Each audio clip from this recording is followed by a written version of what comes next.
जब आपके चारों ओर हर कोई किसी को पा लेता है और आप अकेले रह जाते हैं, जब आप सोशल मीडिया खोलते हैं और एक और जोड़ा बनता हुआ देखते हैं, एक और शादी का प्रस्ताव देखते हैं, एक और प्रेम कहानी जो आपकी नहीं है, तो आपके सीने में एक कसन महसूस होती है। आप गिनती ही खो चुके हैं कि आपने कितनी बार यह दिखावा किया है कि सब कुछ ठीक है। जब कोई पूछता है कि आप अभी भी अकेले क्यों हैं, जैसे आप में ही कुछ गड़बड़ हो, जैसे कोई आपको चुनने लायक ही नहीं समझता।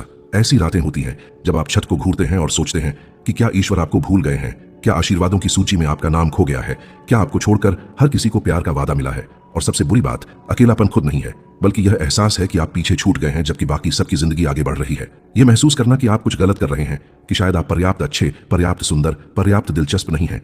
यह अकेले वह बोझ उठाना है जबकि हर कोई आपको खोखली सलाह देता है, जैसे आपने कोशिश नहीं की हो, जैसे आपने प्रार्थना नहीं की हो, जैसे आपने खुद को तैयार नहीं किया हो। लेकिन अगर मैं आपसे कहूं कि आप जो कुछ भी झेल रहे हैं वह परित्याग नहीं है। क्या होगा अगर मैं आपसे कहूं कि ईश्वर ने आपको संयोग से अकेला नहीं छोड़ा है, बल्कि इसलिए क्योंकि आप एक ऐसी परीक्षा से गुजर रहे हैं जिसे केवल चुने हुए लोग ही सहन कर सकते हैं।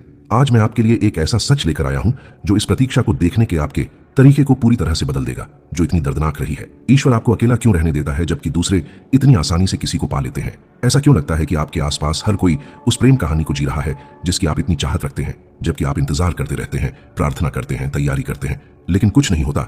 मेरी बात ध्यान से सुने। जो आप अनुभव कर रहे हैं वह दंड नहीं है, यह दैवीय उपेक्षा नहीं है, यह इस बात का संकेत नहीं है कि ईश्वर की नजर में आप कम प्रिय या कम महत्वपूर्ण हैं। आप जो अनुभव कर रहे हैं वह अलगाव की एक प्रक्रिया है। ईश्वर आपको अकेला रख रहे हैं क्योंकि वह आपको एक ऐसी चीज के लिए तैयार कर रहे हैं जिसका अनुभव ज्यादातर लोग कभी नहीं कर पाएंगे।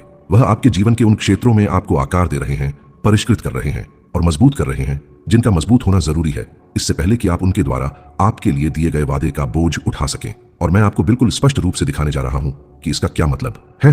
पहला सत्य जो आपको समझना जरूरी है वह यह है, ईश्वर आपको उन रिश्तों से बचाने के लिए अकेला रखता है जो आपकी नियति को नष्ट कर देंगे। आप सोचते हैं कि आप इसलिए अकेले हैं क्योंकि ईश्वर आपको भूल गया है, लेकिन वास्तविकता यह है कि ईश्वर आपको इसलिए अकेला रखता है क्योंकि वह आपसे इतना प्यार करता है कि वह आपको गलत व्यक्ति से जुड़ने नहीं दे सकता। बाइबल हमें नीति वचन अध्याय 19 पद 14 में दिखाती है कि घर और संपत्ति माता पिता से विरासत में मिलती है, लेकिन एक समझदार पत्नी प्रभु की ओर से मिलती है। इसका मतलब है कि सही रिश्ता वह चीज नहीं है जिसे आप मानवीय प्रयास से हासिल करते हैं।